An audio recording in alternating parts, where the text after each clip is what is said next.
Greetings once again, and welcome to the Armenian-American Perspective with myself and my co-host, Martin Harutyunyan. Today, we are fortunate enough to have a very esteemed guest from Yerevan, Garegin Chugaszyan, who's a council member of the National Democratic Alliance. Among his many, many other qualities that it would take too long to list. Welcome, Mr. Chugaszyan. Good afternoon. Since we want to get right to it, I think the overwhelming question on everyone's mind, if you can tell us, Mr. Chugaszyan, is what is going on in Tavush? If you can explain it to our American Armenian listener in a condensed form as possible, and how it relates to Armenian statehood in general. Well, we are witnessing a process of so-called demarcation between the Republic of Armenia and Azerbaijan. And we have to say that this is an illegal process of demarcation because it's against all laws and constitution of Armenia, as border change has to be somehow brought to the National Assembly, and afterwards, if there are any exchanges on the border, it has to go through a referendum of the nation. So everything is being done in hurry, and so it's the most illegal way of doing things. And there are protests all over the country, and in Tavush and in Yerevan and in other regions by different resistance forces in Armenia. And National Democratic Alliance, from the beginning of that process, had been always against this illegal process. And it had been manifested by demonstrations and protests organized in Yerevan on April 24, 27, 30th, under huge pressure of police, when hundreds of protesters were brought to police stations, and there was a lot of brutality in those days. And also with our constant presence in Tavush, in the villages where the demarcation is happening, our sympathizers were there from the beginning of the resistance of the villagers. So that is in brief what is happening in Armenia. And 2 days ago, Bagrat Serpazan, who was also there and who was constantly against this process, he started a march towards Yerevan, and right now he is in Sevan. Today he has already reached Sevan and moving to Yerevan and as announced by him, he will be in Yerevan on May 9th. There will be a demonstration. So this is in brief what is happening in Armenia. As a national democratic, as a national liberation movement, National Democratic Alliance always assists, the movements which are against depopulation and repatriation. So we assist any such movements. Mr. Chugaszyan, are you saying that the National Democratic Alliance is supporting Bishop Bagrat? As I said, we had started. You know that our protests for against repatriation has started 250 days ago, and we have a continuing sitting demonstration, 24-hour-long demonstration in Yerevan Opera, and we have had lots of protests and march in Yerevan. So this is nothing new for us. And now that we see that other groups are also against this depopulation policy, we support any of such movements. But I want to say that what is the difference is that we see this Tavush demarcation process on the border as a consequence of pro-Turkish policy that today's government of Armenia is passing, and therefore we demand the removal of this regime in Armenia. Right now, we haven't heard any announcements from Bishop Bagrat Serpazan about removal of Nikol Pashinyan. But as he's against the demarcation process, we support that same thing. Yeah. But many people are drawing parallels between Bishop Bagrat and, let's say, Kocharian, let's say Nikol Pashinyan. Many people are saying that this walking to Yerevan is reminiscent of what Pashinyan did in order to get power. Many people are saying that there are ties between the previous regimes and Bishop Bagrat. Isn't this kind of concerning? You're right, it's concerning. We see some faces whom we have seen from previous periods of this Nerka Nakhkin division, which were not non-constructive figures. And in some cases, we know that these guys are directly connected with Russia, and this concerns us. But I want to draw your attention that recent announcements of Nikol Pashinyan, especially before April 24, regarding incompatibility of historic Armenia and real Armenia, which means that he's drawing new lines of division in Armenia among those who think that the heritage that we have, our connection with past, is one of the most important ingredients of our self-identity, and they are in a way proposing a new Bolshevik concept of future Armenia, which has no connection with the past, and this is a kind of new division that he's drawing in society, which makes possible of bringing all the people who are against this to try to come with a new concept of change in Armenia. That means that some supporters of previous protests against Pashinyan, which could be patriotic people, but whose ideology we have never supported, right now could join on the question of removing first to stop this demarcation process, which is a good thing for Armenia, because it will at least show that the people of Armenia can come together to stop this process of destruction of statehood, and then create a communication of people between each other, because in recent years the whole political sphere in Armenia is so much divided that we need to come up with some ideas to bring this resistant movement together. I want to draw a comparison with the situation after the defeat of France in early days of the defeat during Second World War in 1940.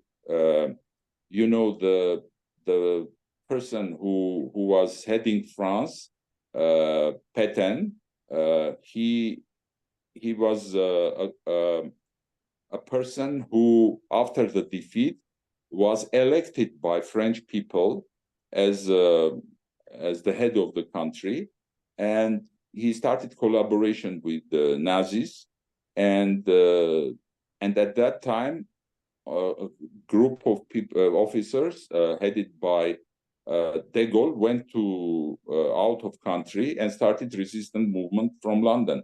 But at that time, the resistance movement was so much divided. It took some time until also all kinds of resistant people came together, including communists and non-communists and Dashnaks and everybody.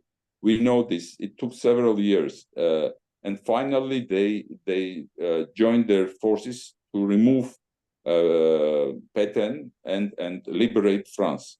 In our case, it's a sort of a sort of national liberation movement, and we need to find ways of creating this resistance movement in Armenia. That doesn't mean that we will be changing our principles. For example, if Kocharyan will join the resistance, we know that he has announced that he sees Armenia as part of Russia, and we cannot share such kind of ideas. This is a red line for us.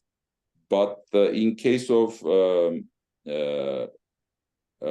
Serpazan, Bagrat Serpazan, right now he speaks about stopping this illegal demarcation process, and we support this kind of movement. But one of the things that Bagrat said recently was Armenia is there where the Armenian soldier stands. It's almost an echo of what Tatul Hagopian was saying. And when Tatul Hagopian said it, the National Democratic Alliance had a very strong and clear opinion about what he said, against what he said. Now, Bagrat, Bishop Bagrat is saying the same thing. Isn't this, again, worrisome? No, again, it doesn't mean that we share all opinions of Bagrat Serpazan. Right now, he's saying that the goal of his movement is to stop demarcation process, illegal demarcation process. He could have many other ideas, and we are not supporting any idolatry. So we don't think that there is anybody who is an idol could be an idol for Armenian people. But again, the only demand that he is now putting forward is stopping the illegal demarcation process. Very well. I think we can continue on this topic, but one question I had for Mr. Chugaszyan, which you already mentioned, in the last week of April, the National Democratic Alliance held 3 peaceful rallies where hundreds of supporters were brutally detained, including yourself on 2 occasions. Right. Now, I want to bring to attention to our viewers 2 things. When they say National Democratic Alliance doesn't have followers and they're small and they only got 1% of the votes and so forth, the fact that several hundred protesters were detained out of how many tells you that it's already something to be dealt with. But my question to you is, how was your treatment during the detainment, and what brought it on, and what were the intentions of the ruling government for that unnecessary aggression? There are videos of those rallies and the brutal attacks of police on protesters, and it was really something. You have to see that there are people who have been injured, and some have gone to medical treatment. Myself, I have not been treated brutally, and I brought to the police station, and there wasn't anything that I can tell that they had been brutal against me. But I know for sure that there was brutality against other participants and people who have been brought to police stations.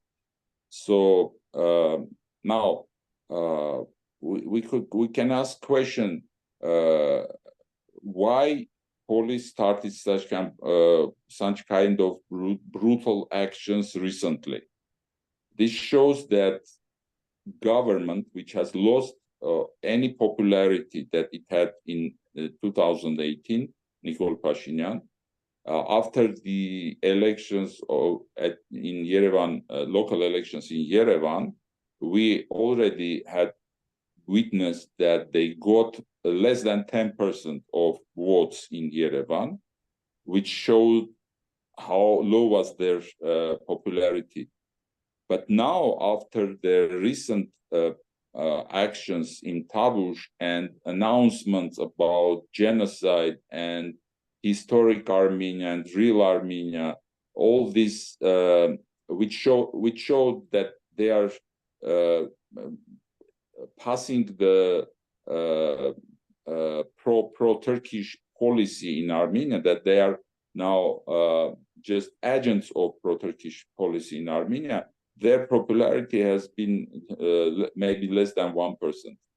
And so what they can do, the only thing that they can do now is to use the brutal force and traditions that existed before 2018, and police is reviving the way they were treating people in Armenia before 2018. And not only police, but we saw also Yergrapa attacks on protesters in Tavush when they drove the cars against people, and people started to clash with the police in Tavush. And these are the same people, Yergrapa people, who were stealing ballots during the elections in Serge Sargsyan's period or Kocharyan's period. So this infrastructure, authoritarian infrastructure, hasn't disappeared, and Nikol Pashinyan hasn't dismantled that infrastructure. It was just hidden, and now we see how he is using the same methods, authoritarian methods, as Serge Sargsyan and Kocharyan were using previously. I'm sorry, can we clarify what Yergrapa means for our English-speaking audience? It's a veterans organization, correct? Yeah, it's a veterans organization, which was famous for its anti-democratic behavior. Mostly supportive of the authoritarian regime at the time. All right. Also, to follow up with the arrests and the rallies, a lot of naysayers say that NDA, National Democratic Alliance, is not a real threat. They're a marginal organization. Let them do what they want. So by the regime doing these 3 attacks in less than 7 days, aren't they just proving to the public that the real opposition is the NDA and not the Bati Vunem or Hayastan Dashing, the supposed opposition? So they're further strengthening NDA's position in a way. You are right, and it's interesting that in last week or so, our subscribers to our channel grew by 3,000 people in a week, and we passed 100,000 subscribers in our YouTube channel, which shows that people are realizing that the struggle that National Democratic Alliance has continued in all this period after the 2020, and especially our sit-in, which is continuing more than for 250 days now, and 24-hour long in Azatutyan Square in Yerevan, Liberation Square. People are realizing how important is this resistance movement. And does the current regime now see the NDA as a realistic threat to their power? The reaction that we saw in by police is the best proof of that. Now, getting back to our earlier topic, I know that many people in many Armenians, whether in Armenia or in the diaspora, including NDA supporters, sometimes criticize the leadership of the NDA for not being resolute enough and being too forgiving and tolerant. Not to, just to give an example, not that he's the main one, but somebody like Hosep Khurshudyan, for a long time, he was being criticized and he wasn't until he completely exposed himself. Or he's not the only one, as we know, there's many others. I guess my question is, why does NDA wait until someone is completely lustrated, before they make a statement against them? Isn't the initial proof sufficient for these people to be exposed? First of all, I believe that people could be transformed to the good or bad in their life. They are not evil or good from day one. And in case of Khurshudyan, we remember him as a participant of the resistance movement in 2016 during Sasnatsaresh revolt in Armenia, and he was detained by police. So and in those days he showed that he is courageous and trying to be against the regime and trying to change the regime. But in the recent years, especially in last year, we saw a sort of transformation that he totally changed his mind, supporting the pro-Turkish policies of the government, and that was a real turn, after which we could not continue any kind of cooperation with such kind of person. But as I said, we are not regarding people as being evil or good. They could transform. In case of Khurshudyan, we said that we cannot continue any kind of cooperation with his organization and the way he is now doing his policy. So a certain line has to be crossed. But do you Sure. believe? I personally, I agree that people can be transformed. However, do you believe that these are ideological changes, or Oh yeah. Have they been sold out? I cannot even imagine how people could believe to pro-Turkish policy to be a policy which can save Armenia. That is something for me unimaginable. But it's also true that right now we have in Armenia pro-Turkish party, which is the most unfortunate thing that we could witness. I'm sorry, could you elaborate on that? There is an actual political party that has a pro-Turkish policy, and if so, what's the name of the party? Of course, the name of the party is it's the ruling party of Armenia. They're headed by Nikol Pashinyan, first of all, but there are also supporters of that policy in other groups of society, and this is unfortunate thing which we have to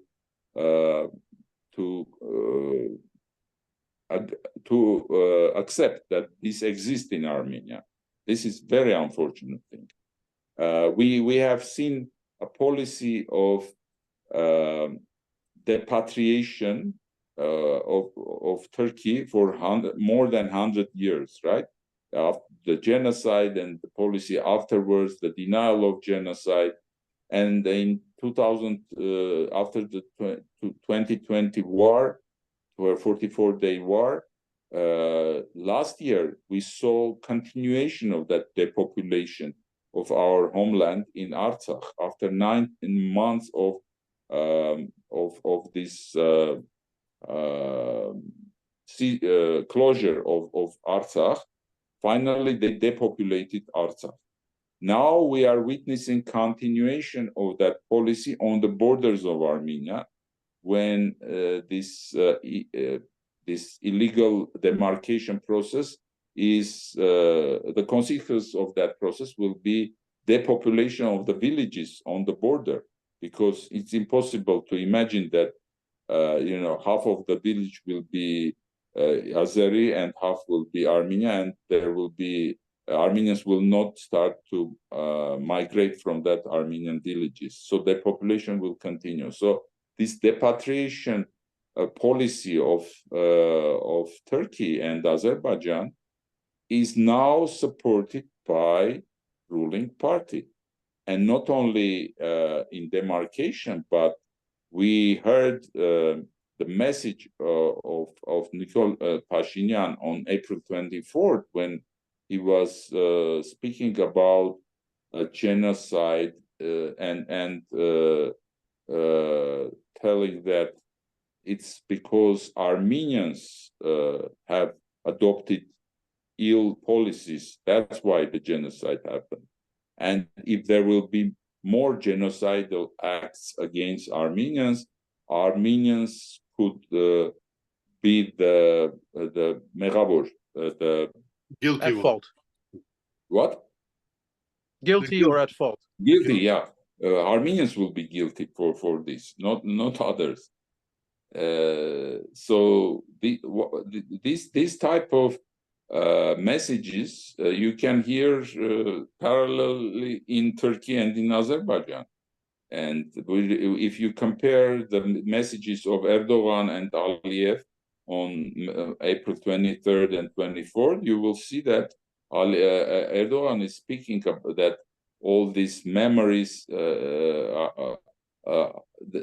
are no grounds for these memories of Armenians, and he was accusing Diaspora for darkening the minds of Armenians in Armenia. And we see parallelly what Pashinyan, and not only Pashinyan, but other leaders of his party have announced the same day on April 24th. This is for the first time in Armenian history that we see, leaders of Armenian nation repeating what Turks have as propaganda for 100 years. If I'm not mistaken, he didn't even use the word genocide, which has a legal ramification. He said Medzieren, a great tragedy. And at least in the States, Martin can remember, for many presidents, from Trump going backwards, they always, in their annual statement, they would say Medzieren and refrain from using genocide. Yeah. And not only that, if you remember during the process when Manouchian was brought to Pantheon in Paris by Macron, during this process, it took several hours, right? This process. And if you just recall the translation of that into Armenian language, Macron in his speech and during the whole process, different French people were speaking about genocide, and this term was not translated by Armenian television. It was only translated once. In all cases, it was just bypassed. And so this is the state policy You know, it is not just this case of April 24. I can name many other cases where Pashinyan is speaking about Mount Ararat, about army, he recently even said that every time we go to the streets and see shops and restaurants and hotels or other establishments named after Mush, Van, Zeytun, and so this is a big stress for Armenians. You know, can you imagine such kind of speeches in Armenia? But this is reality. We have about 5 minutes left, Mr. Chugaszyan. I'd like to ask one final question, and then for Martin to ask one final question, if we could fit it into the 5 minutes. We know that in the resistance movement is what's important in Armenia. What can you suggest for the diaspora to do, specifically American Armenians, to help the resistance movement from here? Again, I told about this De Gaulle movement against collaboration during Nazi times. And this parallel, I think we have to have in our minds that it is not a pure political process that is happening in Armenia. It's a national liberation movement that we have to support. Because if you think that we have a statehood, which is an Armenian statehood. No, it is a statehood which has been seized by our enemies. And Martin, if you have a final question, we have about 4 minutes left. You know, I've got lots of questions. Unfortunately, I'm not going to ask them because they're going to take much too long to answer. But, you know, I just want to make clear that, you know, it is very evident that the Armenian Democratic Alliance is the only force in Armenia right now that has a national agenda. Mr. Chugaszyan, I just want to say thank you. Thank you for all the work that you're doing. We're just immensely grateful and proud to have a gentleman like you doing what you're doing. And I hope we can have this conversation and continue this conversation in the future, because I think there are still a lot of questions that need to be asked, and this short amount of time just sometimes doesn't cover it all. And let me repeat that. Pashinyan's recent announcement about incompatibility of historical Armenia and real Armenia is a kind of new lines of division in not only in Armenia but in diaspora as well. And we need to come up with new ways of regrouping ourselves, the resistance movement, not only National Democratic Alliance, but other groups of resistance, because this is changing the configuration of the struggle. So we have to be creative in this situation. That doesn't mean we will change our principles. That means that our tactics will change. And on that note, because as you know, the National Democratic Alliance has such a media blockade against them, we ask that you please subscribe to this channel, share it with your friends. It's one of the few English channel programs out there that can bring you sincere, upfront news. Like and share so we can get the word out. Also, Mr. Chugaszyan was probably too humble to say, but the one thing that we can do in the diaspora, since we cannot be in Yerevan or Tavush or Sunik to physically be there for the resistance, aside from the moral support, we can give financial support to these movements. NDA does have a fundraising that you can support, aside from helping them on the streets, because we have to realize that everything costs money, whether it's transporting the people to Tavush so they can be on the ground, feeding them, keeping them warm, or what have you. There's And also, not only that, we have prisoners. We have prisoners who are in prison, and we have to support them as well. we have to remember the Sasnatzer, Varujan Avedisyan and his friends. And as you may know or not know, Armenian prisons aren't the most humane. So everything comes from the outside, whether it's clothing or even their daily meals. So please support, as well as National Democratic Alliance's lobbying efforts, which continue in Washington, because we know that until Armenia does become strong and self-reliant, even though in the 21st century no nation can be self-reliant, I think Mr. Chugaszyan would agree, even the greatest powers need allies, even the United States need allies. So therefore, Armenia definitely needs allies. And one of those allies, we would like for it to be the strongest nation, United States. And the lobbying efforts also are a financial burden. So please help and support that. Once again, And thank you. and don't forget to go to the website to make those donations. Sorry, Martin. The website is ajbever.com. So it's ajbever.com. You can also follow the news on that, as well as their Armenian language channel, or this YouTube channel, which is strictly in English. Once again, thank you, Mr. Chugaszyan. We hope to see you soon, and Godspeed to all of us. Thank you. Thank you, Martin John. Thank you. Good night. Good night. Good night.